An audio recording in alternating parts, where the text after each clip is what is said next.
ማለት ተቃራኒ ጾታ ፍለጋ መፈለግ አይነት አባትየውን ሳይሆን በቃ የኔን ባል ብላ ነው የገባችው። እና እኔ እኮ ካንተ ጋር ብኖር እኮ አንተን ባገኝ እኮ ምናምን አይነት በጣም ነው የምወድ በጣም ነው ደስ የምትለኝ ስነ ስርዓት አለ ምናምን።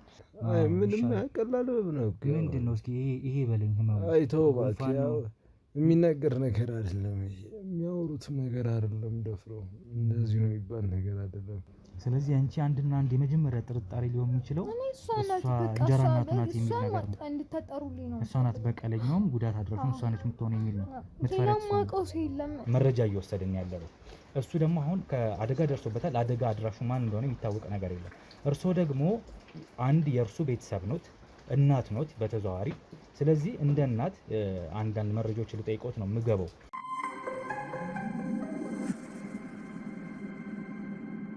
ሰላም ሰላም ውድ ቤተሰቦቼ እንዴት አላችሁ? እንዴት ከረማችሁ? የኔ ውድ ስጦታዎች፣ እኔ በጣም ደግ ነኝ። ወንድማችሁ ጋዜጠኛ ሮቤል ዛሬም ተመልሻለሁ። እንግዲህ በአዲስ ኩነት በአዲስ ጉዳይ ከአንድ አዲስ እንግዳ ጋር ማለት ነው። እንግዲህ አሁን ያለሁት እንግዲህ አጠገቤ ነው ያለችው። ከእንግዳዬ ጋር በመኖሪያ ቤቷ ውስጥ ነው ያለነው። ማናት፣ ምንድናት፣ ምንድነው ያገናኘን ጉዳይ የሚለውን ከእርሷ አንደበት ነው የምንሰማው። እናንተ ግን አብሮነታችሁን ከኛ ጋር አድርጉ። እንደ ሁልጊዜውም ላይክ፣ ሼር፣ ሰብስክራይብ እንዳይረሳ። አብራችሁን ቆዩ። እንዴት አለሽ? ሰላም ነሽ? እግዚአብሔር ይመስገን። አለሁ ይመስገን። እኔና አንቺ ያው ተዋውቀናል ከካሜራ ጀርባ። አሁን ደግሞ ከካሜራ ፊት በደንብ አስተዋውቂኝ ራስሽን። ያገናኘን ጉዳይ ደግሞ ምን እንደሆነ በዝርዝር አጫውችን እስኪ። ኦኬ፣ እኔ ስሜ እድላይት ይባላል። እድላይት። እሺ። እና ስለ ባለቤቴ አንዳንድ ነገር መናገር ፈልጌ ነው። አሁን በጣም ችግር ላይ ስለሆነ እሱን እንድታጣሩልኝ ፈልጌ ነው። ያልደረስኩበት ችግር አለና እሱን ሊነግረኝ አልቻለም። ምንድነው? እስኪ አሁን ከጀርባሽም ሰው ይመለከተኛል። ተኝቶ ያለ ሰው እየተመለከትኩ ነው። ባለቤቴ እሱ ነው። ዘላለም ይባላል። እሺ፣ ድምጽሽን ትንሽ ከፍ አድርጊልኝ። እሺ፣ ለድምጽሽ ከፍ ብሎ እንዲሰማ ከፍ ታደርጊልኛለሽ ካሁኑ በበለጠ። እሺ፣ እድላይት እንግዲህ በባለቤትሽ ነው ከጀርባ የምንመለከተው። ዘላለም ይባላል እያልሽኝ ነው። እሺ፣ ባለቤትሽን በተመለከተ ምን ጉዳይ ነው እኛን እንዲያስመጣን ነገሩ እንድትነግሪኝ ያደረገሽ ነገር? እኔ ምን እንደሆነ አላውቅም፣ ግን ከጊዜ በኋላ እሺ ታማሚ ሆኗል። አንደኛ፣ ሁለተኛ ይሄ ነው ብዬ የማልገልጸው ጉዳት ደርሶበታል እና ብቻ አላውቅም እና የምጠረጥረውም ሰው አለ። እሱን እንትን እንድትሉልኝ ነው የምፈልገው። እሱ በመጎዳት ውስጥ የምትጠረጥሩ ሰው አለ፣ የጎዳው ሰው አለ ነው። እስኪ መጀመሪያ ስላንቺና ስለ ባለቤትሽ አስተዋውቂን እስኪ። ማን ናችሁ? እንዴት ነው በጋብቻ ምን ያህል አመት ኖራችሁ የሚለውን የተወሰነ ማብራሪያ ስጭኝና እንግዲህ እንቀጥላለን። እስኪ እኔና ባለቤቴ እንደ ማንኛውም ኢትዮጵያዊ እዚሁ ተወልደን አዲስ አበባ ያደግን ሰዎች ነን እና ደግሞ እድገታችን በሰንበት ትምህርት ቤት ነው። ግንኙነታችንም በሰንበት ትምህርት ቤት ውስጥ ነው። እኔም እሱም የሰንበት አገልጋይ ነበረ። እና ጥሩ በሚባል የቤተሰብ እንትን ውስጥ ያኖርን ያደግን ሰዎች ነን እና የሆነ ሰዓት ላይ የእሱ አባት ከመሞቱ በፊት እንጀራ እናት ማለት ሚስት አግብቶ ነበር። የእሱ እናት ሞታ አባቱ ሚስት አግብቶ ነበር። አሁን በህይወት የለም አባቱ። አባቱም ወላጅ እናቱም ወላጅ አባቱም የሉም በህይወት። እና ያገባት ሚስት ግን ስቲል ማለት መግባቷ ራሱ እሱም ብላ ይመስለኛል፣ ባልየውን ሳይሆን የኔን ባል ብላ ነው፣ ዘላለምን ማለት ነው። እሺ። እና ማለት ታስቸግረኛለች ምናምን ይለኝ ነበረ። በጓደኝነትም እያለን ሳንጋባ ምናምን በሰንበት ትምህርት ቤት በምንገናኝ ጊዜ የምታስቸግረው ምናምን በጣም እኔን እንደምትፈልገኝ ቤት ውስጥ መግባቱን እስኪያስጠላው ድረስ የምታሳየው ጸባይ እንደነበር ይነግረኝ ነበር። ማለት ተቃራኒ ጾታ ፍለጋ መፈለግ አይነት። አባትየውን ሳይሆን በቃ የኔን ባል ብላ ነው የገባችው። እና እኔ እኮ ካንተ ጋር ብኖር እኮ አንተን ባገኝ እኮ ምናምን አይነት በጣም ነው የምወድ በጣም ነው ደስ የምትለኝ ስነ ስርዓት አለ ምናምን። እንዳልኩ ስነ ስርዓቱ በጣም እስቲ በተክሊልም ነው የተግባባን ስንጋባም ማለት ነው። እና በጣም ጨዋ ልጅ ነው፣ በጣም ስነ ስርዓት አለው፣ ንጹም ነው። እሱ ነገሩ በጣም ይስባታል። እና አባትየውን ብላ ሳይሆን እሱን ብላ ነው የገባችው። ለስሙ ነው አባቱን ያገባችው።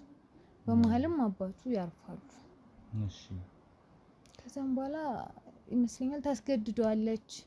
የሆነ የደበቀኝ ነገር አለ፣ ምን እንደሆነ አልገባኝም።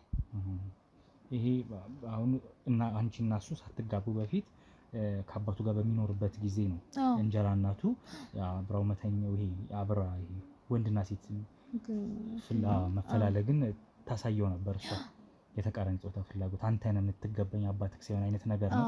እንደዛ ነው የምትለው ደጋግማ ትለዋለች። ይሄን ነገር ላንቺ መጥቶ ይነግርሻል እሱ ታስቸግረኛለች። ቃየና ቢመጣና ና እንገናኝ ምናምን ካልኩት በኋላ ሊወጣ ሲል ወዴት ነው እኔ እዚህ ቁጭ ብዬ ምናምን ከኔ ጋር እንደዚህ ሳትል በል እንግዲህ አደራ ምናምን የሆነ ጣልም ታደርግበታለች። ከኔ ጋር እንደዚህ ሳትል ሌላ ሰው ጋር ምናምን ትለኛለች። እሱ ማውራቱን ላይ ዘገንነዋል እና በቃ ሲመጣ ቅይር ሲልብኝ ምን ሆነ ነው ምናምን ስለው እሷ ናት እባክሽ እንደዚህ ምናምን ነገር ምን ብላክ ምናምን ስለው እንደዚህ ብላኝ እንዴ በስመ አብ ወልድ እሷ አባትና አይደል ያገባችሁ ከአባት ጋር ታድራለች አይደል ለምንድን ነው ድጋሚ አንተን የምትመኘው ምን አይነት ስነ ስርዓት ነው ምን አይነት ብልግና ነው ስቲል ሴሰኝነት ነው ይሄ እሱ እያለ እንኳን እንደዛ ትለው ነበር ለአባቱ አልተናገረም ነበር እሱ አዎ አልተናገረም እኔም እያስገደድኩት ስለሆነ ነው ለኔ የሚነገር እና አላቀም ማለት ለሱ የሚከብድ ነው ለወሬም ይከብዳል።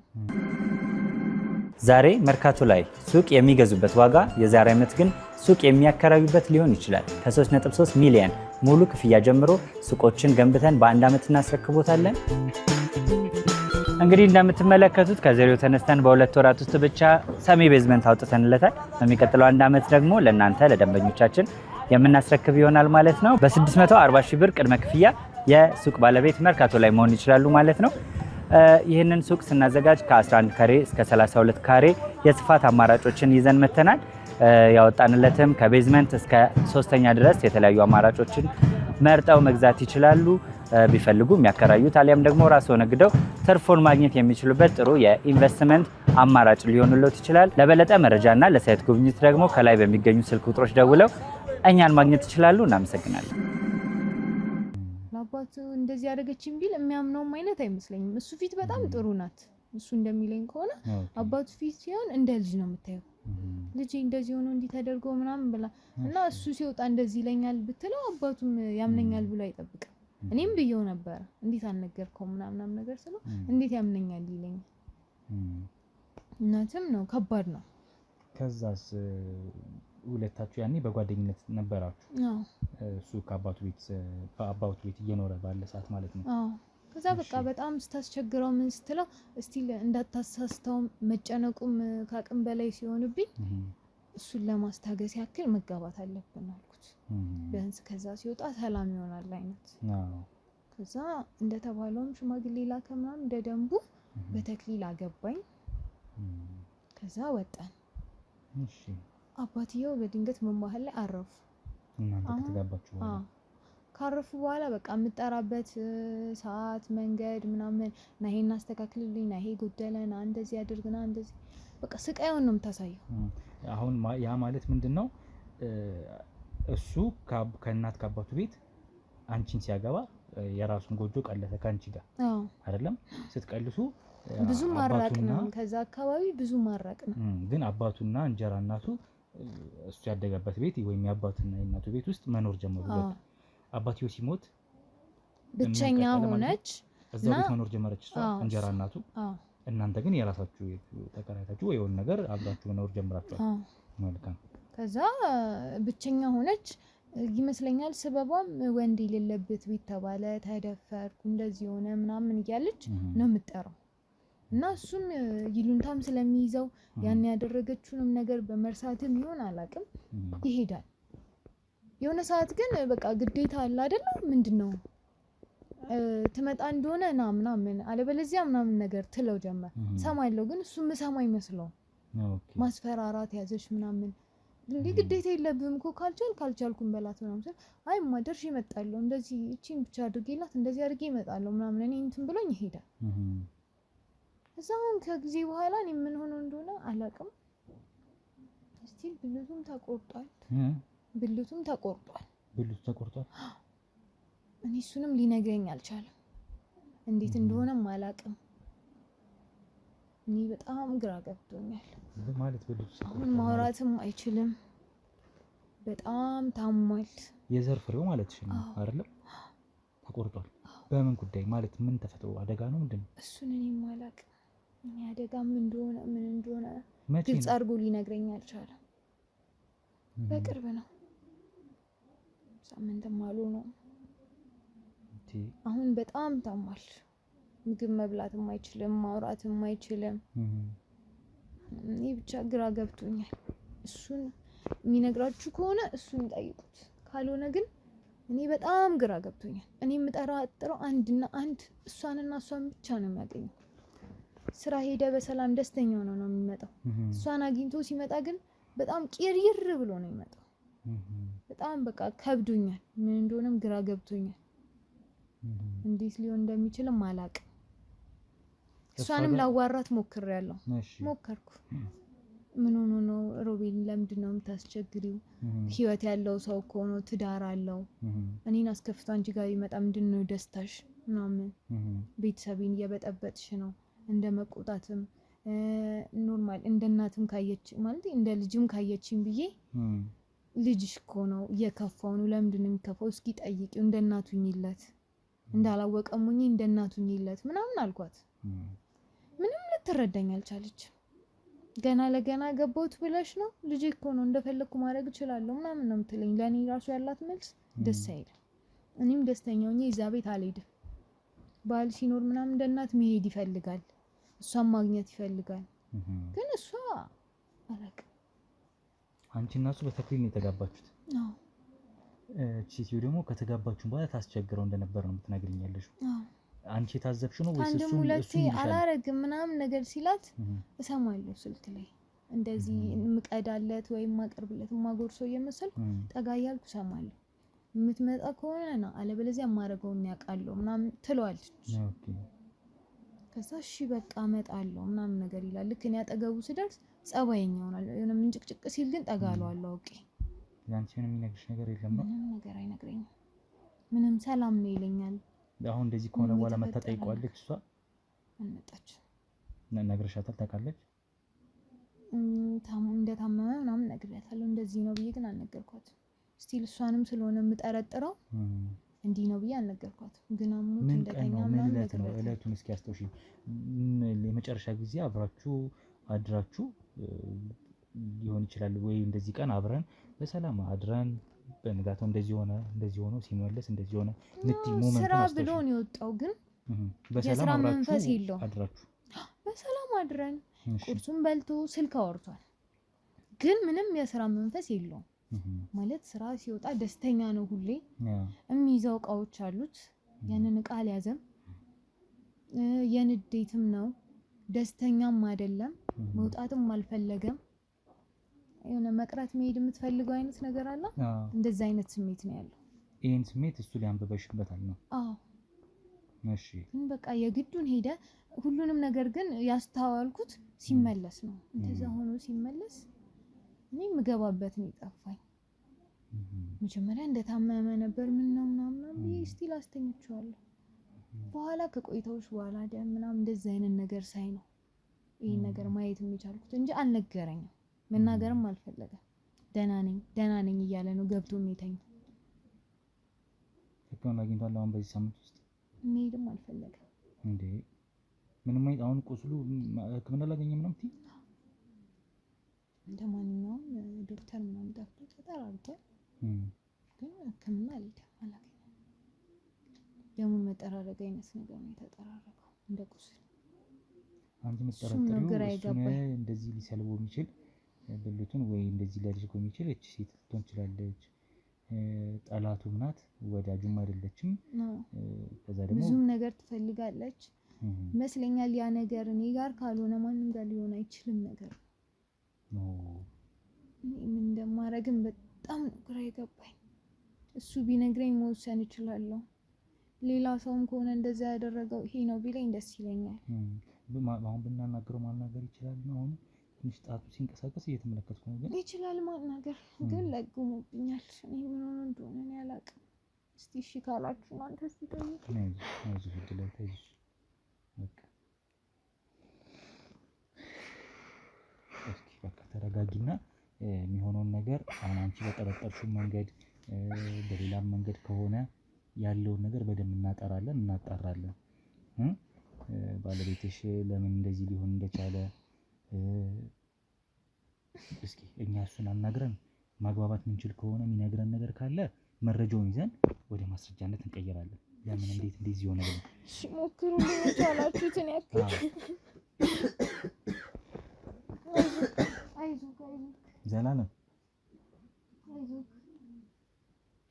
እሺ ለኔ እንዲህ ካልከኝ እስኪ ቢያንስ ለእነሱ ንገራቸው። ሰላም ነው አለን ዘላለም። እንደዚህ እኮ አልነበረም።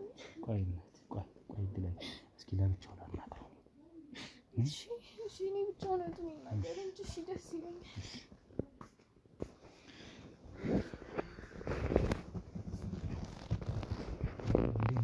ሰላም ደህና ነህ? አለሁ ዘላለም አለሁ። ማን ልበል አላወኩም። እኔን እንኳን አታውቀኝም። እሺ ምን ነው አሞሃል?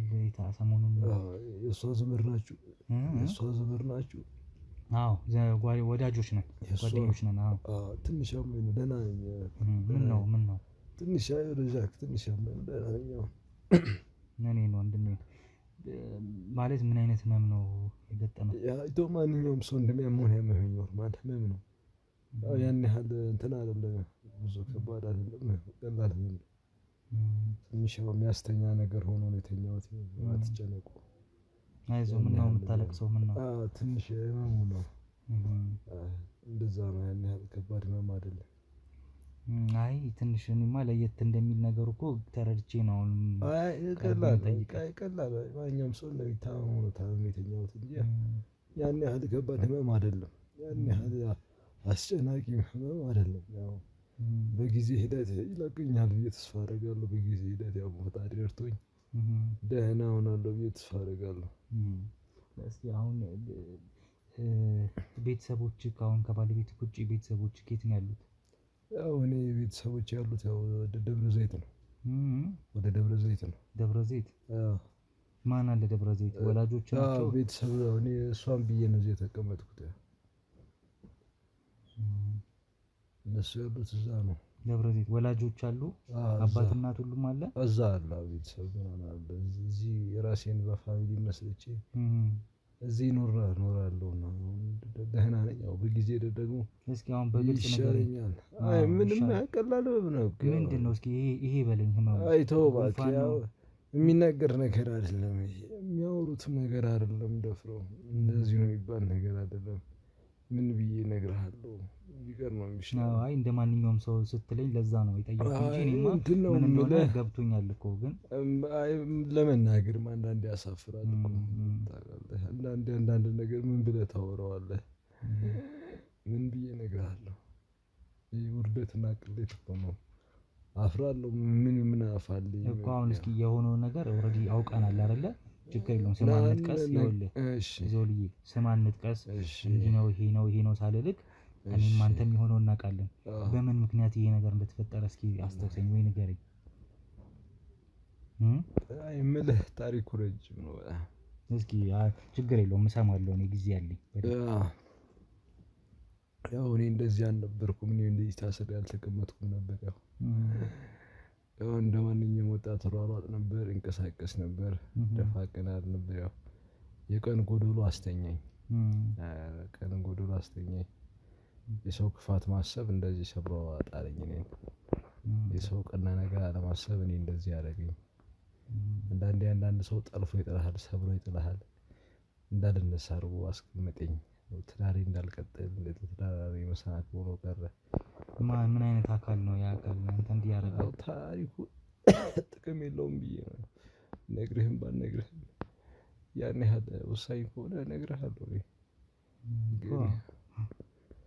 ወሳኝ ስለሆነ ይሄ ነው ብትለኝ ደስ ይለኛል። እኔ አሁን ያው ድረስ ብሎ የምታወራው ነገር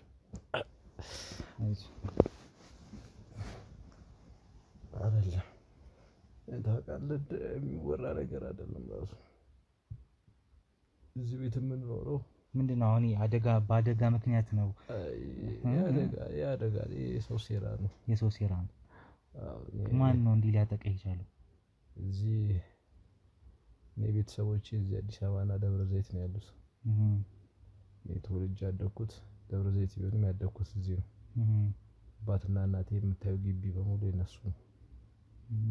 እዚህ ቤት ነበር የምንኖረው። ከዛ እናቴ ካረፈች በኋላ ከአባቴ ጋር ነው የምኖረው። አባቴ ደግሞ ያው ወጣት ነበር።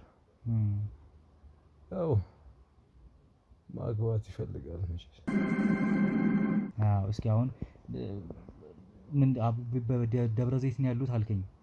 አንተም እዛ ነው ያደግከው? እሺ እኔም እዛ ነው። እዛ ማን ነው እዛ ተወለድክ እዚህ ያደግክ ማለት ነው? እዛ ተወልጄ እዚህ ነው ያደግኩት። እሺ ያው እንግዲህ በሆነ ቀን አጋጣሚ ያው በቃ የሆነ ነገር ተፈጠረ። ያው እኔም እንደዚህ አልጋ ላይ ቀረሁ። ባለቤቴ ያው ተጨንቃ ነው እናንተን ይጠራቻችሁ። ያን ያህል የሚያስጨንቅ ነገር አይደለም። ያው መድኃኒዓለም ይረዳኛል። ያው ጸበልም ጀምራለሁ፣ ደህና ሆናለሁ እኮ። አሁን እኮ ነገሩ ይደናል፣ ቁስል ይደርቃል። ግን ደግሞ አሁን አንተ ሚስት አለ፣ ልጆች ወልዳችኋል እንዴ? አልወለድንም። ቅር የሚለኝ እሱ ነው እኮ። አሁን ይሄን አደጋ የደረሰብን ማን ነው? እንድንረዳ ፈልገን ነው። አደጋ ከሆነ የሰው ሴራም ከሆነ የሰው ሴራ ነው ስትለኝ ነበር ቅድም እኮ። ተው አትቸገሩ። በቃ እንደማንኛውም ነገር አደጋ ነው ብለን ብናልፈው ነው የሚሻል። ነገሩን እንደባብሰነው ብናልፍ ነው የሚሻለው። ሸፋፍን ነው እንጂ ሌላ ዝባዝንኪ ነው። ተው ጊዜ ማቃጠል ነው። መድኃኒዓለም ይርዳህ ብለህ ሂድ፣ እሱ ይድረስልህ ብለህ ሂድ። በቃ አይዞህ ዞል። እሺ እናወራለን። ለማንኛውም አረፍ በል አንተ። እሺ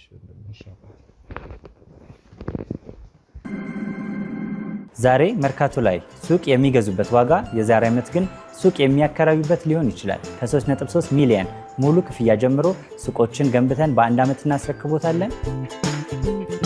እንግዲህ እንደምትመለከቱት ከዜሮ ተነስተን በሁለት ወራት ውስጥ ብቻ ሰሚ ቤዝመንት አውጥተንለታል። በሚቀጥለው አንድ ዓመት ደግሞ ለእናንተ ለደንበኞቻችን የምናስረክብ ይሆናል ማለት ነው። በ640 ሺህ ብር ቅድመ ክፍያ የሱቅ ባለቤት መርካቶ ላይ መሆን ይችላሉ ማለት ነው። ይህንን ሱቅ ስናዘጋጅ ከ11 ካሬ እስከ 32 ካሬ የስፋት አማራጮችን ይዘን መተናል። ያወጣንለትም ከቤዝመንት እስከ 3ኛ ድረስ የተለያዩ አማራጮችን መርጠው መግዛት ይችላሉ። ቢፈልጉ የሚያከራዩት አሊያም ደግሞ ራስዎ ነግደው ትርፎን ማግኘት የሚችሉበት ጥሩ የኢንቨስትመንት አማራጭ ሊሆንልዎት ይችላል። ለበለጠ መረጃና ለሳይት ጉብኝት ደግሞ ከላይ በሚገኙ ስልክ ቁጥሮች ደውለው እኛን ማግኘት ይችላሉ። እናመሰግናለን። ላይት ከባለቤትሽ ጋር ቆየት ያለ እንግዲህ ሰፋ ያለ ቆይታ ለማድረግ ሞክሬ ነበረ። የ5-10 ደቂቃ አይነት ጭውውት ላወራው ሞክሬ ነበር። ለኔም እንደውም ትንሽ አንዳንድ ያልገቡኝ ነገሮች ነው ሲመልስልኝ የነበረው። ምን አለኝ መሰለሽ? እንግዲህ አንቺ እናትና አባቱ በህይወት እንደሌሉ ነው የነገርሽኝ። በጊዜ ሂደት እናትየው ቀድማ፣ ከዛ ደግሞ አባትየው ከቅርብ ጊዜ ወዲህ እንዳረፉ በህይወት እንደሌሉ ነግረሽኛል። እዚሁ አዲስ አበባ ተወልዳችሁ እንዳደጋችሁ አንቺም እሱም ነግረሽኛል። እሱ ግን እያለኝ ያለው ወላጅ እናትና አባቴ አሉ ደብረ ዘይት ነው የሚኖሩት ብሎ ነው ያለኝ። ከዛ ውጪ ምን ሆነክ ነው እንደዚህ ሆንከው? ንገረኝ፣ አጋጣሚ ሆነ እባክህ ልንረዳ ፈልገን ነው ስለው፣ አይ ምንም የምትረዱኝ ነገር የለም፣ ጸልዩልኝ፣ ሚድን ነገር ነው ይተወኛል ብሎ እንደ ጉንፋን በሽታ ነው ያደረገው፣ ቀላል አድርጎ ማለት ነው። ስለዚህ ይተወኛል፣ ዝም ብላችሁ ተዉት። በመጨረሻ በጣም ሳስጨንቀው የሰው ሴራ ነው ብሎ ደግሞ መልሶ እንደዚህ የተለያዩ ነገሮች ነው ሲመልስልኝ የነበረው። ከሱ ብዙ በይሳት መነጋገሩ ጥሩ መስሎ ስላልታየኝ ዝም ብዬ አይዞህ በርታ ብዬ ወጣሁ እና ይሄን ነው ያለኝ። ምንድን ነው ያለው ነገር? እስኪ እናትና አባቱ አሉ እሱ እንደሚለው ነው አንቺ እንዳልሽው ነው ያለው? የሉም ጭራሽ። እንዴት እንደዚህ ሊሎች አለ። በቃ ራሷ ናት። እኔ በቃ እርግጠኛ መሆን አልቻልኩም እንጂ ራሷ ናት። እኔ ልብኝ እየነገረኝ ከሌላ ሰው ጋር ተነካክቶ ሊሆን ይችላል። ምናልባት በጸብ እንዲህ ቂም ተነካካ ሰው አይደለም። ቢናገሩት የሚናገር ሰው አይደለም እሱ ጭራሽ። ተንኮል ተደርጎበት ነው እንጂ ስራዬ ብለው አድርገው ነው እንጂ ጭራሽ ቢመቱት የማይመልስ ሰው ነው። ጭራሽ እናትና አባቴ ያሉ አሉ ደብረ ዘይት ነው ያሉት። እኔ የተወለድኩት ደብረ ዘይት ነው፣ ያደግኩት ግን እዚህ አዲስ አበባ ነው ብሎ ነው ያለኝ። ወይኔ ለኔ ዋሸኛል ወይ ለእናንተ ዋሽቷችሁ? አንቺ እናትና አባቱን ታውቂያቸዋለሽ? አውቃቸዋለሁ። እናቱን በደንብ አልተግባባትም እንጂ አውቃታለሁ። በልጅነት ስለሆነ ማለት ምን በእይህ ቀርቤ እኔ ከሱ ጋር ነው ጓደኝነቴ። በዛ ሰዓት ሴት ይዞ መሄድ ምናምን ምናምን የሚቻልበት ሰዓት አይደለም። ስነ ስርዓትም ያለ ልጆች ነን። ምንም ብሎ ይዞኝ ሊሄድ አይችልም። አባቱ ግን በትክክል ነው የዳረኝ። በትክክል የሚያውቅ ሰው ነው። አውቀዋለሁ፣ ግባባዋለሁ። እንዴት እንደዚህ ሊያደርግ ይችላል? እኔ አላውቅም። ስለዚህ አንቺ አንድና አንድ የመጀመሪያ ጥርጣሬ ሊሆን የሚችለው እሷ እንጀራ እናቱ ናት የሚል ነገር ነው። እንድታጠሩልኝ ነው። እሷ ናት በቀለኛውም ጉዳት አድራሹም እሷ ነች የምትሆነው የሚል ነው። ሌላም ማውቀው ሰው የለም እንደዚህ ብሎ ጓደኛም እንደዚህ ስሬ ብሎ የሚይዘው አብሮት የሚበላ የሚጠጣ ምናምን ጓደኛ እንኳን የለውም። ጓደኛውም እህቱም ሚስቱም ሁሉ ነገሩም እኔ ነኝ የሚስጥረኛው። እኔ አላውቅም። አንድ እናትና አባት ነበሩ። ከነሱ በኋላ ቀጥሎ ያለው እኔ ነኝ። የእሷንም ግድ ሆኖበት ነው እናቴ የሚላት። አዎ እንደ እናት ያያታል። እሷ እንደ እናት አልሆናለችው እንጂ እንደ እናት ነው የሚያያት። እናቴ ሊለምችው እሷ ነው። አባት ግን የለም። ሌላ አባት ካለው አላውቅም። ቀብረነዋል አብረን። እስኪ እኔ አሁን እንዳልሽው ባንቺ ጥርጣሬ መንገድ እንሂድና ነገሩን እናጣራ። አንቺ በጠረጠርሽ መንገድ እንጀራ እናቱ ልትሆን ትችላለች የሚል ነገር ካለ እኔ እኮ እሱን ነው የፈራሁት። ሴትዮዋ በጣም አደገኛ ናት፣ መሰሪ ናት። እንዲህ ነው ተብላ የምትያዝ አይነት ሰው አይደለች። በጣም አደገኛ ናት። ግራ ገብቶኛል እንዴት እንደሚደረግ። ስለዚህ እኛውን በአንቺ ጥርጣሬ መሰረት ነገሩን እንከታተል መጀመሪያ፣ ከዛ ወደ ሌላ ክትትላችን እንቀጥላለን። የስራ ቦታውም ላይ የገጠመው ችግር፣ ከሰዎች ጋር የተጋጨባቸው ችግሮች ካሉ አሁን ይህ ሰውዬ ከሰውነት አካሉ ለይቶ አደጋው እዛ ጋር ነገር እዛ ጋር ብቻ ሊቆረጥ ወይም እሱ ነው እኔም ግራ የገባኝ እኮ። አደጋ ከሆነ እንዴት ሌላ ቦታ ጭረት አይኖርበትም? አካል ነው አይደል? እዚህ ጋር እንደዚህ ሲል እኮ ሲያልፍም እኮ እግሩን እጁን የሆነ ሆልዱ አካባቢ ሊኖር ይችላል እኮ። እንዴት ለይቶ እሱን ብቻ ነው? አደጋው በማደንዘዣ ነው አደጋው የተደረገው። እኔ እኮ ግራ የገባኝ እሱ ነው። እኔ አላውቅም። እንዳልሽው እኛ ክትትላችን ምናልባት ባልሽው መንገድ የመጀመሪያ አካሄዳችንን እንጀራ እናቱ ቤት እናድርግ፣ ወይም ደግሞ እሱ የተወለደበት የእናት አባቱ ቤት ውስጥ እንጀራ እናቱ ትኖራለች እዛ ቤት አይደል ማለት ነው። ስለዚህ ቦታውን አድራሻውን ጠቁመና እሷን እንድናገኛት እንሞክር። ጥያቄዎቻችንን ወይም ጥርጣሬዎቻችንን ወደዛ እናድርግና ቀስ እያልን እናሰፋዋለን ክትትላችንን። ተከታትለን ደግሞ የምንደርስበትን ለአንቺ በእግር በእግር እናሳውቅሻለን። እድላችሁን በቻላችሁ ታቀም ሞክሩ። መልካም ግን ራሳችሁን ጠብቁ የምላችሁ ነገር ሴትዮዋ በጣም አደገኛ ናት። እሺ አደራ አላችኋለሁ። እሺ መቤት ናት ወይስ ስራ ያላት ሴት ናት? ምን አይነት ሴት ናት? ያው ስራ አላት። እሺ የጂም አሰልጣኝ ናት። ጂም አሰልጣኝ ማለት ጂም ይሄ ኮች የሚያሰለጥኑ ጂም ውስጥ ጂም አሰልጣኝ ናት። የሴቶችን ፓርት ምናምን ይሄ ላቋም ምናምን የሚሰሩ ሴቶች አሉ አይደል? በብዛት እንደሱ ነው የምታሰራው። ጂም አሰልጣኝ ናት። ያለ በቃ በእድሜዋ የምትኖር አይነት ሰው አይደለችም። ትልቅ ሰው ናት ግን በቃ ተወጣጥራ ምናምን። እኔ ራሱ እንደሷ አልሆንም፣ እንደሷ አልለብስም፣ እንደሷ እንትን አይደል ማለት የሰጠኝ ፈጣሪ ይዤ የሚሄድ አይነት ሰው ናት። እሷ በጣም ብዙ ነገር የምትጠቀምና ብዙ አይነት ነገር የምታደርግ ሰው ናት። ለማንኛውም ቦታውን አድራሻውን ታሳይናለሽ። ቤታችሁም ቅርርብ እንዳለው ቀደም ሲል ስትነግሪ ስለነበር አድራሻውን ታሳይና ወደዛ እንሄዳለን። ቀጥሎ ክትትላችን እዛ እናደርጋለን ማለት ነው። ላይክ፣ ሼር፣ ሰብስክራይብ አድርጉ። አብራችሁን ቆዩ። ከእድላይትም ጋር ከባለቤቷ ዘላለም ጋርም ያደረጉትን ቆይታ ተመልክታችኋል፣ አይታችኋል። እድላይት እንደነገረችኝ ከሆነ ያው ጥቆማ አድራሿም እሷ ስለሆነች ባሌ እንደዚህ ጉዳት ደርሶበታል። የደረሰበትም ጉዳት ቀላል የሚባል አይደለም፣ ድንገትም አይደለም፣ አደጋም አይደለም። ሆነ ተብሎ አደጋም ከሆነ ሆነ ተብሎ የተደረገ አደጋ ይመስለኛል። ከዛ ውጪ እሱ መናገር ያልፈለገው ሚስጥር አለ። የዛ ሚስጥር ደግሞ አካል እኔ እንደምገምተው ከዚህ በፊትም በህይወት ውስጥ ያለች ሴት ስለሆነች እንጀራ እናቱ ናት ብዬ ነው ማስበው። ብዙም ተደጋጋሚ አስቸግረው ስለምታውቅ የሚል የራሷ ምልከታ ስትሰጠን ቆይታ ነበር። እኛም ከሷ እንግዲህ ምልከታና ጥርጣሬ ተነስተን የመጀመሪያውን ክትትላችንን በሷ እንጀራ እናቱ ላይ አድርገናል ማለት ነው። አሁን ከጀርባ የምትመለከቱት የዘላለም የእናትና አባቱ ቤት ነው። ይሄ ቤት አሁን ላይ ግን እናትና አባቱ በህይወት የሉም። ማንም የሚኖርበት ይሄን ቤት እንጀራ እናቱ ነች የምትኖርበት። እሱ ኦልሬዲ ትዳሩን ቀልሶ ከሚስቱ ጋር ጎጆ ቀልሶ ሌላ ቦታ ነው ተከራይቶ የሚኖረው። ይሄ ግን የእናትና አባቱ ቤት ነው። አሁን ግን የምትኖርበት እንደነገርኳችሁ እንጀራ እናቱ ነች። ስለዚህ እንጀራ እናቱ እንዳለች አውቀናል። እናንኳኳለን፣ እሷን እንጠይቃታለን። አንደኛ ከታመመ በኋላ አልመጣችም አልጠየቀችውም ተብያለሁ። እንደታመመ ግን ታውቃለች ሰምታለች ብላኛለች እድላይት። እሱን እንጠይቃታለን። ከዛ ውጪ ተጠርጣሪ ስለሆነች የራሳችንን ጥያቄዎች ለእሷ እንግዲህ እንሰነዝራለን። እሷስ መልሷ ምንድን ነው የሚሆነው የሚለውን ነገር አብረን የምንሰማ ነው የሚሆነው ማለት ነው። ውድ ቤተሰቦች አብራችሁን ቆዩ። እንግዲህ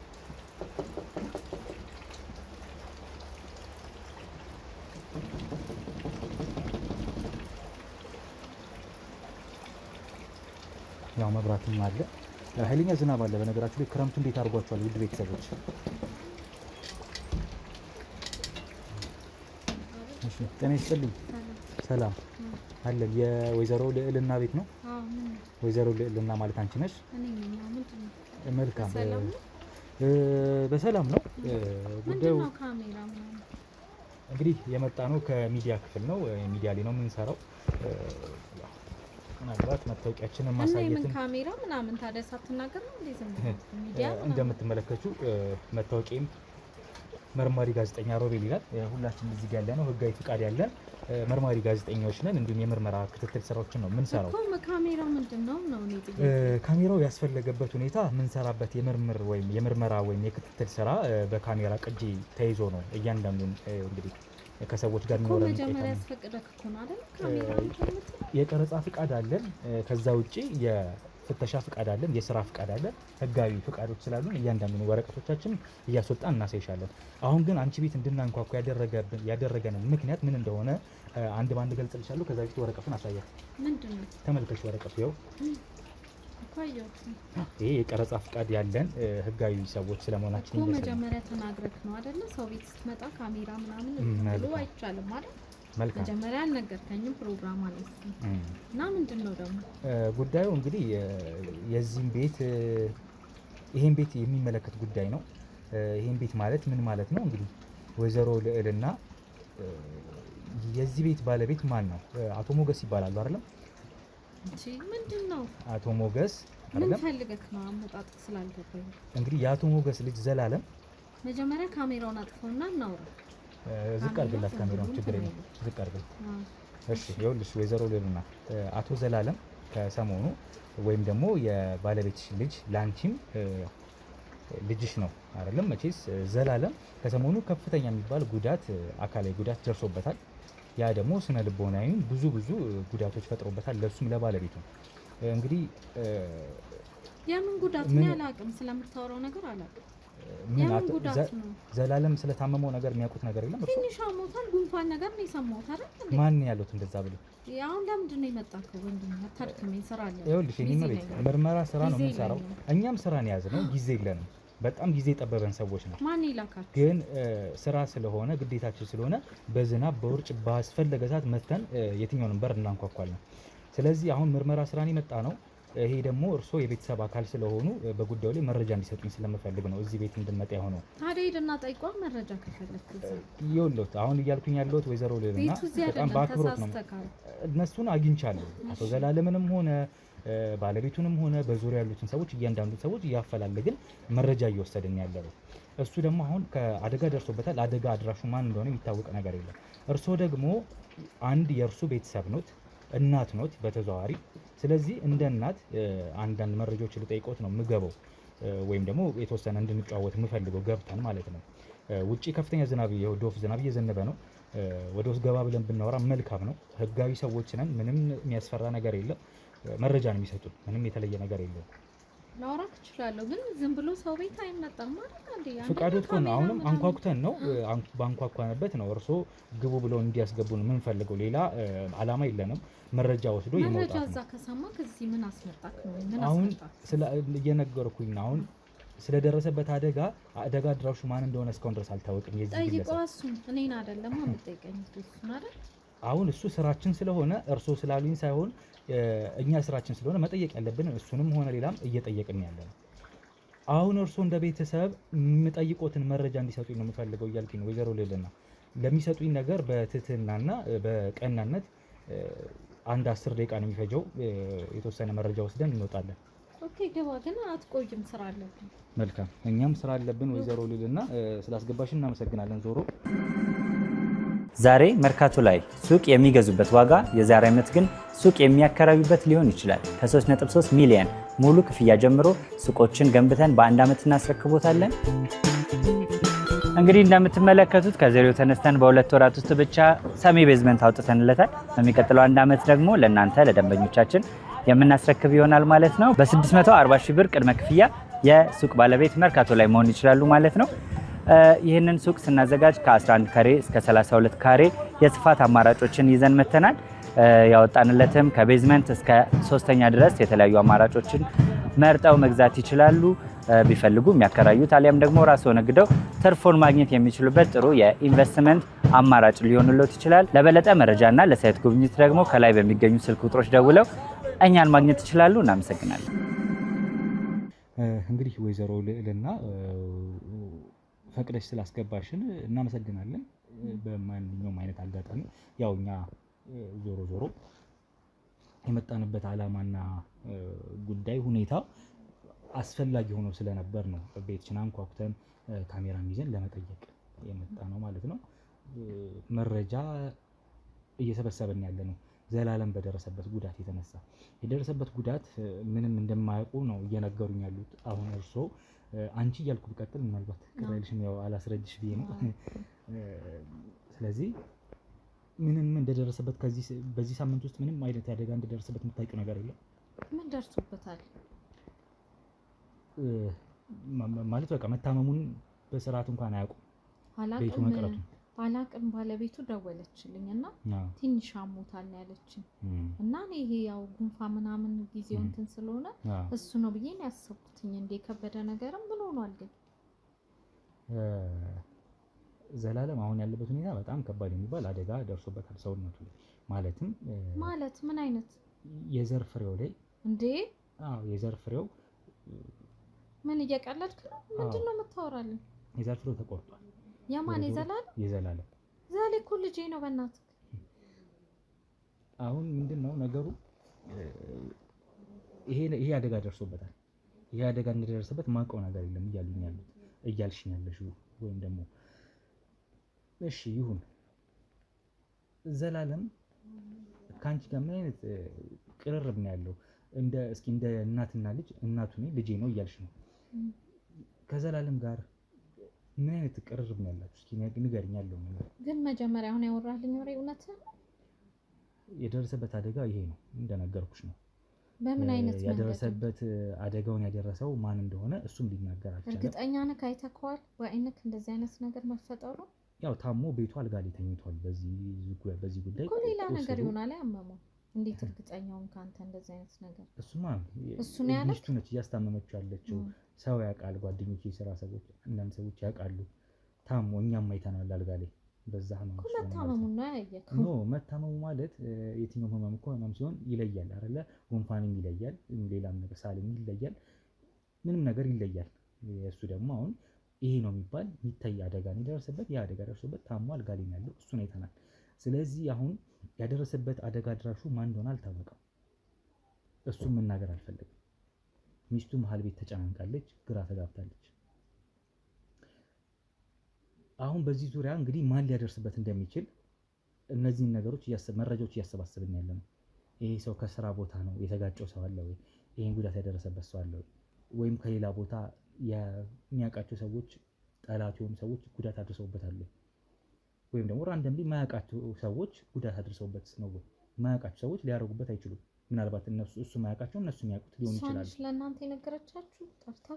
እሷ አይደለችም። እኛ መረጃ ደርሶን ጉዳት ደርሶበት ስንሄድ ነው። ሰው ነው? አዎ ጉዳት ደርሶበት ስንሄደን ስናይ ነው። እሷንም ምን አይነት ክፉ ሴት ነች ግን በእናትህ። ከኔ ያልነገረችኝም ምንም ነገር እንደታመመ ነግራኛለች። በእርግጥ ግን ቀለል ያለ ነገር አሞታል ብላኝ፣ እኔም ያው ቢዚ ነኝ ስራዬ ስለማይመቸኝ በዛሬ ነገ አየዋለሁ እያልኩኝ አልመቻለኝ እንጂ እኔ አሁን ለምትለው ነገር በቃ አዲስ ነኝ። ምንም የሰማሁት ነገር የለም። ስራሽ ምንድነው? ስራዬ እኔ ጂም ነው የምሰራው። ጂም አሰልጣኝ ነኝ እኔ። አሰልጣኝ ነሽ? ስፖርት ትሬነር ማለት ነው? ጂም ትሬነር። ስፖርት ትሬነር። መልካም። ግን ለምን አልነገረችኝም ለኔ ታዲያ? ይሄን ነገር ምን አይነት ክፋት ነው? እንግዲህ እንዳሳወቀችሽ ነው። እሱ ስለምን አልደወለልኝም ታዲያ? እንዳሳወቀች ነው የተነገረን። እሱ እንዲያውም ብዙ አይናገርም፣ ብዙ ከሰውም ጋር ማውራት አይፈልግም ነው የሰማሁት። የገባኝ ነገር የተረዳሁት አጠገቡ በነበርኩበት ሰዓት። ዞሮ እስኪ አንቺና የእሱ አባት መቼ እንዴት ተዋወቃችሁ? ከዛ ደግሞ ስለ ዘላለም አንዳንድ ያንቺ ዘላለም ይሄ ነው ብለሽ ከአንቺ አንደበት ደግሞ ስለ ዘላለም ትነግሪኛለሽ። የእሱ አባት ሞገስ ይባላል እና በጣም የሚገርም ሰው ነው። በጣም ጥሩ ሰው ከምልክ በላይ እና ትውውቃችን ያው ጂም እኔ አሰልጣኝ እንዳልኩ እዛ ጂም ሲሰራ እሱ በአጋጣሚ ስኳር ምናምን ተብሎ ነበረ ሕክምና ታዞለት ጂም እኔ ጋር እየመጣ ይሰራ ነበር። በዛ አጋጣሚ ተዋወቅን እና አብረን ጥሩ ጊዜ አሳልፈናል። በጣም ከምልክ በላይ በጣም ጥሩ ጊዜ አሳልፈናል ከሱ ጋር። ያው አሁን ካረፈብኝ 2 አመት ሆኖታል። ይህን ስነግርህ በጣም አሁንም ከሀዘኔ አላገገምኩም። ያው ህይወት ይቀጥል የለ ህይወት ስለሚቀጥል ህይወቴን እያመራው ነው እና ዘሌ ደግሞ የእሱ ልጅ ነው። እናቱ ሞታለች። እኔ አላቃትም። በልጅነቱ ነው የሞተችው አሉ እናትየው ማለት ነው። እና ከኔ ጋር በጣም የእናትና የልጅ እኔ ዘሌ እንዴት ብዬ ልንገርህ በጣም መልካም ሰው፣ በጣም ጥሩ። እኔን እንደ እንጀራ እናት አያየኝም። አቀራረባችንን ብታይ ጓደኛ ነው ምን መስልክ እህትና ወንድም። ይሄ ጓደኛ የለም በቃ በጣም የሚገርም አቀራረብ ነው ያለን እኔና እሱ። በጣም ለኔ የተለየ ነገር ነው ያለው። የእውነት ነው ምልክ ለኔ በጣም የተለየ የሆነ ነገር ሆንኩ ብሎ ሮጦ ቀድሞ የሚደርስልኝ እሱ ነው። ማንም የለኝም በዚህ ሰዓት ማለት ነው። እና ስለዚህ በዚህ ልክ ነው ቀረረባችሁ። ወንድም እህት ያህል ነው የምንቀራረበው። የእናትና የልጅም ደግሞ ያህል እኔም እሳሳለታለሁ። ምንም እንደ ወላጅ እናት ነው ግን እሳሳል በደንብ ያው እንደው እሱ ያንቺ የምትሰጪው አይነት ፍቅር ይወስናል። ግን ኦልሬዲ በዛ ልክ ቀረረባችሁ እዛ ደረጃ ከደረሰ ጥሩ የሚባል ቅርርብ ነው ያላችሁ ማለት ነው። እዚህ አካባቢ ብትጠይቅ እኔ እንጀራ እናት ነች ብትል ማንም አያምንም አይሉ። አቀራረባችን በጣም የሚገርም ነው ብታይ። ይሄ እናትና ልጅ እንዴት ብዬ ልንገር፣ ከእንጀራ እናት በታሪክ እንደዚህ አይነት ለልጇ የምታሳየው ነገር የለም አይደል? እኔም ለሱ እንደዚህ ሆንኩኝ ካለኝ ሰራትቼ አቋርጬ ነው ለሱ ሩጬ። እኔ እኮ አሁን ያበሳጨኝ ለምን አልነገረችኝም? እሱም አልነገረኝም። የዚህ ነው ያልመታመም አላውቅም። እስኪ አሁን ምናልባት ሄደሽ ጠይቂያቸው፣ ጠይቂው፣ ጊዜ ወስደሽ ጠይቂው። ይሄን ያህል የምትቆረብለት የምትጨነቂለት የምታዝኝለት ሰው ከሆነ ማለት ነው ታሟል፣ አደጋ ደርሶበታል። የደረሰበት አደጋ ማን እንደሆነ አድራሹ አይታወቅም። ዞሮ አንቺ በራስሽ ጠይቂው። እኛ ግን አሁንም ክትትላችን እናደርጋለን እሱን ማን እንዳደረገው ለማወቅ። ዞሮ አሁን ቀረ ምለው ብዙ ነገር የለም። በእርግጥ ግን አንድ የመጨረሻ ነገር ልጠይቅሽ። እንግዲህ ወይዘሮ ልዕልና ሚስቱ ምን አይነት ሰው ናት ማለት እስኪ አሁን ምናልባት አሁን ስላልነገረችሽ መታመሙን አልነገረችኝ ብለሽ ተናደሻል። ግን ከዛ ውጪ ስለ ሚስቱ ባህሪ ንገሪኝ። እኔ ሚስቱ መልካም ሴት እንደሆነች ነው የማውቀው። የእሱ ሚስት በቤተ ክርስቲያን ነው የተዋወቁት መሰለኝ። እኔም አንዳንዴ ድጋፍ አደርግላቸዋለሁ። አንዳንዴ ኑሮ ምጥረት አለ አይደል? ቢያንስ ከእነሱ እኔ የተሻልኩኝ ነኝ ብዬ ስለማስብ በጣም ነው ትሪት ማረጋት። እየደወልኩኝ አናግራታለሁ፣ የምትፈልገውን ነገር አደርግላታለሁ። ግንኙነታቸው በጣም እንዲጠብቅ የኔ መኖር ለነሱ እንደ እናትና እንደ ልጅ ሆኜ ለሱ አይደለም ለሷ ጥሩ እናት ነኝ ብዬ ነው የማስበውና ቢያንስ ደውላ እንዴት አሁን የምትለኝ ነገር በጣም ግራ እየገባኝ ነገር ነው። በጣም እያስጨነቀኝ ነው። ሄጄ እስከማየው ድረስ አላመንኩም። አሁንም ቢሆን ጊዜ ወስደሽ ጠይቂው ለማለት ወዳለሁ። ያው እቺን የምታክል ቆይታ ለማድረግ ያህል ነው። ቀደም ሲል በርም ጋር ቆይት እንድናወራ በር ያንኳኳ ነው። ዞሮ መረጃውን ካልሰማሽ ያው አድርሰናል። ሄደሽ ጠይቂው። እንደው ከአንቺ በኩል ቀረ የምትይ መረጃ የምትሰጪኝ ካለ አለ፣ ከሌለ ግን እኛ በዚሁ እናብቃ። ምንም አይነት ነገር የለም። እንዴትም እዛ ማን የጠቆማችሁ ግን እሱ ጋር ለመሄዳችሁ? አደጋ ደርሶበት ራንደም ሰዎች ነው የነገሩን። ዞሮ የአደጋ የደረሰበት ሰው ማን ነው ብለን ስንሄድ ነው እንግዲህ እንዲሆነው መሆኑን ያወቅነው። እሱም አልተናገረም ማን እንዳደረሰበት። ዞሮ ያ ነው ያለው ነገር። እኔ ሳልሰማ እዚህ ነው ያለ ቦታ መድረሱ በጣም ገርሞኛል። አንደኛ እሱ እንዴት አልነገረኝም ነው። ከሱ ጋር እንዳልኩ ቅርርባችን በጣም የተለየ ነው። እያንዳንዱ ነገር ይነግረኛል። ቢያንስ አሞኛል እንደዚህ ሆኛለሁ አላለኝም። ምንድነው ተደዋውለናል፣ እንደዋወላለን። የዚህን ያህል መሆኑንም አላውቅም እና እውነት መሆኑን የማውቀው ሲሄጄ ሳይሆን እናንተንም ማምናችሁ ማለት ነው። መልካም ሄደሽ ያለውን ነገር አጣሪ እኛም መረጃዎቻችን እናሰባስባለን። ወይዘሮ ልዕልና ለሰጠሽን ጊዜ እናመሰግናለን። ካስፈለገ ከዚህም በኋላ እንግዲህ ተደጋጋሚ ልንመጣ እንችላለን። መረጃ ካስፈለገን ካንቺም ከተለያየ አካላትም ልንወስድ እንችላለን። ያንን እናደርጋለን። እንግዲህ እናመሰግናለን። አመሰግናለሁ። እሺ ወይዘሮ ልዕልና ሰላም ቆይ።